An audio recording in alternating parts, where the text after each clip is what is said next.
एक बूढ़ा आदमी कांच के बर्तन का टोकरा सर पर उठाकर शहर की तरफ बेचने जा रहा था। रास्ते में एक छोटी सी ठोकर लगी और उसकी वजह से एक गिलास नीचे गिरकर टूट गया। बाबा जी उसी रफ्तार से चलते रहे जैसे कुछ हुआ ही नहीं।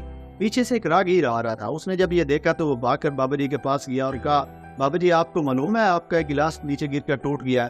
तो बाबा जी ने कहा, जी मालूम है। तो राहगीर ने बड़ी हैरत से पूछा, तो बाबा जी फिर आप रोके क्यों नहीं?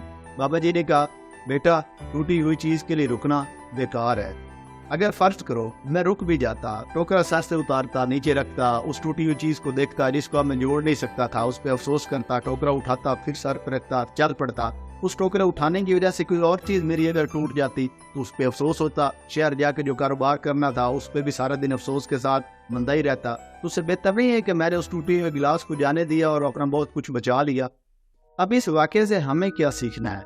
हमारी ज़िंदगी भी ऐसी है। हमारी ज़िंदगी में बहुत सारी परेशानियाँ, गलतफहमियाँ, नुकसानात और मुसीबतें इसी टूटे हुए गिलास की तरह होती हैं, जिन्हें हमें छोड़कर आगे बढ़ जाना चाहिए।